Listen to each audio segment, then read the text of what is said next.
नमस्कार साथियों, कैसे हैं आप लोग।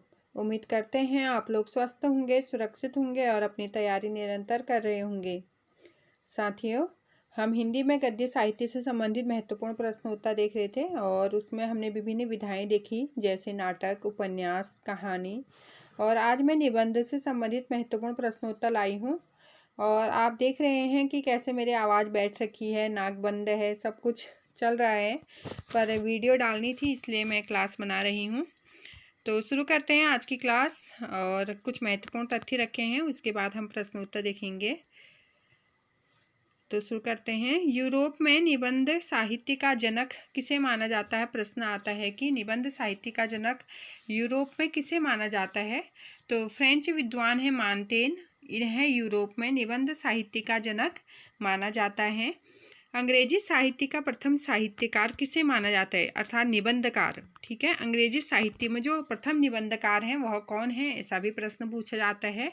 तो लॉर्ड बेकन जो हैं ये अंग्रेजी साहित्य के प्रथम निबंधकार माने जाते हैं, लॉर्ड बेकन। और शुक्ल जी ने भारतेंदु हरिश्चंद्र जी को हिंदी का प्रथम निबंधकार माना है। तो अब मैंने रखे हैं कि हिंदी का प्रथम निबंधकार किसने और किसे माना है। तो आचार्य रामचंद्र शुक्ल ने भारतेंदु हरिश्चंद्र जी को हिंदी साहित्य का प्रथम निबंधकार माना है। और जो लक्ष्मी सागर वार्ष्णेय विद्वान हैं, इन्होंने बालकृष्ण भट्ट जी को हिंदी साहित्य का प्रथम निबंधकार माना है। गणपति चंद्रगुप्त ने शिव प्रसाद सितारे हिंद को माना है। शिव प्रसाद सितारे हिंद को इन्होंने 1839 ईस्वी में राजा भोज का सपना नाम से एक निबंध लिखा था और इसी के आधार पर गुप्त जी ने शिव प्रसाद सितारे हिंद जी को हिंदी का प्रथम निबंधकार माना है। विश्वनाथ एमए हैं, जो विश्वनाथ एमए जो विद्वान हैं, इन्होंने सदा सुखलाल को माना है। किसे माना है, सदा सुखलाल को हिंदी में निबंध साहित्य का प्रथम निबंधकार। 1840 ईस्वी में इन्होंने सुरासुर निर्णय नामक एक निबंध लिखा था और इसी के आधार पर इन्हें हिंदी का प्रथम निबंधकार माना गया है। और अन्य सभी विद्वानों के द्वारा और शुक्ल जी के द्वारा आप जानते हैं कि भारतेंदु हरिश्चंद्र जी को इन्होंने हिंदी का प्रथम निबंध का जनक माना है। हिंदी निबंध का होना था यहाँ पे, हिंदी निबंध के जनक माना है भारतेंदु हरिश्चंद्र जी को। और सर्वसम्मति भी यहीं पर बनती है कि भारतेंदु हरिश्चंद्र हिंदी में निबंध के जनक कहे जाते हैं। और कुछ विद्वान बालकृष्ण भट्ट को भी मानते हैं, लेकिन शुक्ल जी ने भारतेंदु हरिश्चंद्र को माना है, तो जाहिर सी बात है कि भारतेंदु हरिश्चंद्र ही सर्वसम्मति से सही होगा। और एक बहुत महत्वपूर्ण प्रश्न, भारतेंदु हरिश्चंद्र जी के विद्या गुरु कौन हैं, यह पूछा जाता है। भारतेंदु हरिश्चंद्र के गुरु जी कौन हैं, तो कौन है उनके गुरु, शिव प्रसाद सितारे हिंद, जो अभी हमने ऊपर देखे कि इनको हिंदी का प्रथम निबंधकार किसने माना है, तो गणपति चंद्रगुप्त ने शिव प्रसाद सितारे हिंद को प्रथम निबंधकार माना है। और यही शिव प्रसाद सितारे हिंद भारतेंदु हरिश्चंद्र जी के क्या हैं, गुरु हैं। और प्रश्न यह भी पूछा जाता है कि निबंध की शुरुआत किस युग से मानी जाती है। तो जैसे आप देख रहे हैं कि भारतेंदु हरिश्चंद्र जी को निबंध का जनक माना जाता है, तो जाहिर सी बात है कि भारतेंदु युग से ही निबंध की जो शुरुआत हुई, जो गद्य विधा है हमारा निबंध, उसकी शुरुआत भारतेंदु युग से मानी जाती है। तो अब देखते हैं कुछ महत्वपूर्ण प्रश्नोत्तर। पहला प्रश्न है, ठिठुरता हुआ गणतंत्र, ये रचना का नाम है और यह निबंध है। ठिठुरता हुआ गणतंत्र किसकी रचना है, पूछा गया है। शरद जोशी, हजारी प्रसाद द्विवेदी, हरिशंकर परसाई और भगवती चरण वर्मा। तो किसकी है दोस्तों, यह आप जानते हैं ठिठुरता हुआ गणतंत्र हरिशंकर परसाई जी की है। ऑप्शन सी हमारा सही हो जाएगा। और परसाई जी प्रमुख व्यंग्यकार रहे हैं। इनकी प्रमुख रचनाएं पगडंडियों का जमाना, सदाचार का ताबिज, निठल्ले की डायरी, प्रेमचंद के फटे जूते। प्रेमचंद के फटे जूते बहुत बार पूछा जाता है और बहुत अच्छी ये कहानी के रूप में रखा गया है। गद्य विधा है एक, जो एनसीईआरटी बुक में भी है।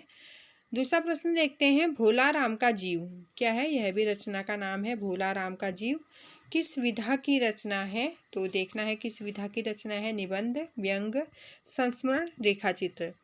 तो किस विधा की है दोस्तों, ये भोला राम का जीव एक निबंध है और इसकी रचना भी हरिशंकर परसाई जी ने की है। हरिशंकर परसाई द्वारा इस निबंध की रचना की है। और इनकी और रचनाएं जैसे अभी हमने देखे पगडंडियों का जमाना उनके दिन फिरे, सदाचार का ताबीज, शिकायत मुझे भी है, विकलांग श्रद्धा का दौर, ये इनके महत्वपूर्ण निबंध रहे हैं हरिशंकर परसाई जी के। अगला प्रश्न देख लेते हैं। प्रश्न संख्या 3 है, हिंदी का ऐसा निबंधकार जिसके ध्यान में लिखते समय बाण और डंडी रहा करते थे। बहुत महत्वपूर्ण यह प्रश्न है कि हिंदी साहित्य का ऐसा कौन सा निबंधकार है जिसके लिखते समय, जब वो लेखन कार्य करते थे तो उसके लिखते समय बाण और डंडी, जो संस्कृत के प्रमुख आचार्य कवि हैं बाण और डंडी, वो रहते थे। तो किसके लेखन कार्य में करते समय रहते थे? महावीर प्रसाद द्विवेदी, चंद्र शर्मा गुलेरी, रामचंद्र शुक्ल या गोविंद नारायण मिश्र। तो आप जानते हैं कि ऑप्शन डी जो है, गोविंद नारायण मिश्र जी जो हैं, इनके लिखते समय इनके ध्यान में बाण और डंडी रहा करते थे और ये उनको ध्यान में रखकर अपनी रचनाएं करते थे। इनके बारे में शुक्ल जी ने कहा है कि इनके गद्य को समास अनुप्रास में गुथे शब्द गुच्छू का एक अट्ठासा समझिए। क्या कहा है कि इनके जो गद्य हैं इसमें समास अनुप्रास के गुथे शब्द गुच्छू का ये 88 समझिए। और इनके महत्वपूर्ण गद्य हैं प्राकृत विचार, विभक्ति विचार, कवि और चित्रकार, इनके महत्वपूर्ण निबंध हैं किसके? गोविंद नारायण मिश्र के। अगला प्रश्न देखते हैं। हिंदी नई चाल में ढली। क्या है? हिंदी नई चाल में ढली। यह पंक्ति भारतेंदु के किस पुस्तक से ली गई है? तो कभी कभी पूछा जाता है हिंदी नई चाल में ढली, यह पंक्ति किसकी है? तो भारतेंदु हरिश्चंद्र की है। तो किस पुस्तक में यह उन्होंने कहा है? अंधेर नगरी में, बादशाह दर्पण में, भारत दुर्दशा में या कालचक्र में? तो जो ऑप्शन डी है कालचक्र, इसमें भारतेंदु हरिश्चंद्र जी ने कहा कि हिंदी नई चाल में ढली। 1873 ईस्वी में यह प्रकाशित हुआ और उन्होंने नारद भक्ति सूत्र का तदि सर्वस्व और सांडिल्य भक्ति सूत्र का भक्ति सूत्र वैजयंती शीर्षक से भी अनुवाद किया है भारतेंदु हरिश्चंद्र जी ने। और अगला प्रश्न देखते हैं। प्रश्न संख्या 5 है, शिव शंभू का चिट्ठा। क्या है दोस्तों? शिव शंभू का चिट्ठा के रचनाकार कौन है या यह रचना किसकी है? बालकृष्ण भट्ट, श्याम सुंदर दास, बाल मुकुंद गुप्त या भारतेंदु हरिश्चंद्र। तो कौन है दोस्तों?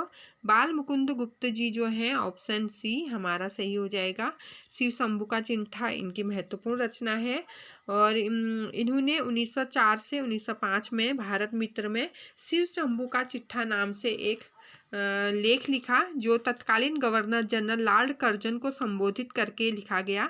यह महत्वपूर्ण निबंध है शिव शंभू का चिट्ठा। और किसको संबोधित किया है? तो लॉर्ड कर्जन जो समय के जनरल गवर्नर थे 1904-05 के, उनको संबोधित करते हुए लिखा है।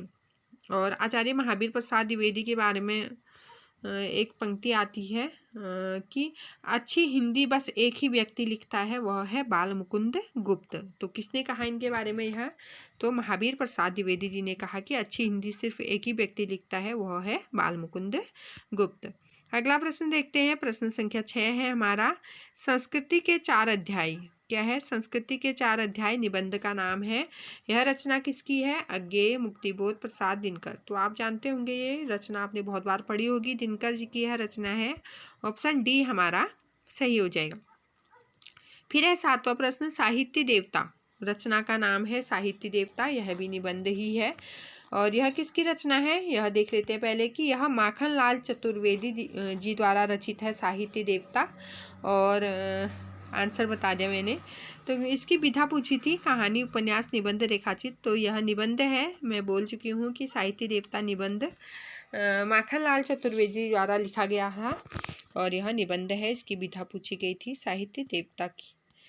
अगला प्रश्न, भारतेंदु के अनुसार हिंदी नई चाल में कब ढली? तो देखिए, अभी हमने देखा कि किस पुस्तक में कहा है उन्होंने? कालचक्र पुस्तक में कहा है।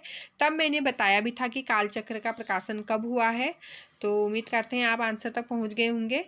तो 2 बार लिख दिया है मैंने आंसर। ऑप्शन ए भी ठीक है, ऑप्शन डी भी ठीक है, 2 बार लिख दिया, पता नहीं कभी कभी हो जाता है। 1873 ईस्वी में कालचक्र का प्रकाशन हुआ और उसी में इन्होंने कहा हिंदी नई चाल में ढली। तो कब ढली? 1973 में ढली भारतेंदु जी के अनुसार। अगला प्रश्न देख लेते हैं। प्रश्न संख्या 9 है, कौन निबंध काव्य नहीं है। अब देखिए निबंध में ही ध्यान नहीं देना है, निबंध तो गद्य विधा है, लेकिन इसमें पूछा है निबंध काव्य, तो कौन सा निबंध काव्य नहीं है, क्योंकि जितने भी नीचे रचनाएं दी हैं सभी काव्य विधाओं में हैं दोस्तों। तो इसमें पूछा है कि कौन सा निबंध काव्य नहीं है। प्रलय की छाया, विनय पत्रिका, राम की शक्ति पूजा या शिवाजी को पत्र। तो कौन सा नहीं है, तो जो विनय पत्रिका है आप बहुत अच्छे से जानते हैं कि यह निबंध काव्य या निबंध काव्य नहीं है। ये गोस्वामी जी द्वारा रचित तुलसीदास जो है, गोस्वामी तुलसीदास जी, उनके द्वारा रचित एक पद्य रचना है जो जिसमें 289 पद हैं और बहुत बार पूछा जाता है, ब्रज भाषा में लिखी गई है, शांत रस प्रधान है। यह गीति काव्य है दोस्तों। क्या है ये? गीति काव्य है। और जो बाकी रचनाएं दी हैं वो निबंध काव्य है। अगला है प्रश्न संख्या 10 है हमारा। प्रश्न संख्या 10। हाँ, वैर क्रोध का अचार और मुरब्बा है। क्या पूछा है? वैर जो है वो क्रोध का अचार और मुरब्बा है। यह किसने कहा है? यह पंक्ति किसकी है, किस निबंधकार की है? यह पूछा है प्रसाद की, हजारी प्रसाद द्विवेदी, आचार्य शुक्ल, श्याम सुंदर दास। तो किसने कहा है दोस्तों? यह कहा है आचार्य रामचंद्र शुक्ल जी ने। आप जानते हैं शुक्ल जी ने भी विभिन्न प्रकार की निबंध लिखे हैं, बहुत महत्वपूर्ण निबंध शुक्ल जी ने लिखे हैं। अगली वीडियो में मैं शुक्ल जी के निबंध जरूर रखूंगी। पहले बालकृष्ण भट्ट के, प्रताप नारायण मिश्र के, इनके निबंध रखूंगी जो भारतेंदु के महत्वपूर्ण निबंधकार हैं, जैसे भारतेंदु जी हैं। और एक महत्वपूर्ण प्रश्न पूछा जाता है कि हिंदी साहित्य में शुक्ल ने किस कवि को हिंदी का एडिशन कहा, किस कवि को स्टील कहा। तो हिंदी का स्टील बालकृष्ण भट्ट जी को कहा है और हिंदी का एडिशन प्रताप नारायण मिश्र जी को कहा है। और किसने कहा है? आचार्य रामचंद्र शुक्ल जी ने कहा है। तो यह भी हमें ध्यान रखना है क्योंकि बहुत महत्वपूर्ण तथ्य है ये भी। अगला देखते हैं प्रश्न संख्या 11 है मध्यकालीन धर्म साधना। क्या है? मध्यकालीन धर्म साधना किसका निबंध है? तो निबंध का नाम है मध्यकालीन धर्म साधना। तो ऑप्शन है शुक्ल, महादेवी, हजारी प्रसाद द्विवेदी या विश्वनाथ प्रसाद। तो किसका है दोस्तों? यह है हजारी प्रसाद द्विवेदी जो हैं प्रमुख विद्वान, लेखक, गद्यकार। तो इनकी रचना है मध्यकालीन धर्म साधना, इनका निबंध है। इनके महत्वपूर्ण निबंध जो पूछे जाते हैं, अशोक के फूल, नाखून क्यों बढ़ते हैं, कुटच, ये इनकी महत्वपूर्ण रचनाएं हैं। और बहुत सारे निबंध इन्होंने लिखे हैं हजारी प्रसाद द्विवेदी जी ने। आगे हम बात करते रहेंगे और शॉर्ट वीडियो में भी मैं ऐसे ही महत्वपूर्ण तथ्य डालते रहती हूँ, आप शॉर्ट वीडियो भी जरूर देखें। अब मैंने एक प्रश्न रखा है मिलान वाला, जिसमें पूछा जाता है कि मिलान कीजिए। तो देख लेते हैं क्या क्या है ये। मैंने सिल पहुंचाई के आगे दिया है विद्यानिवास मिश्र। फिर है सुनो भाई साधो, हरिशंकर परसाई।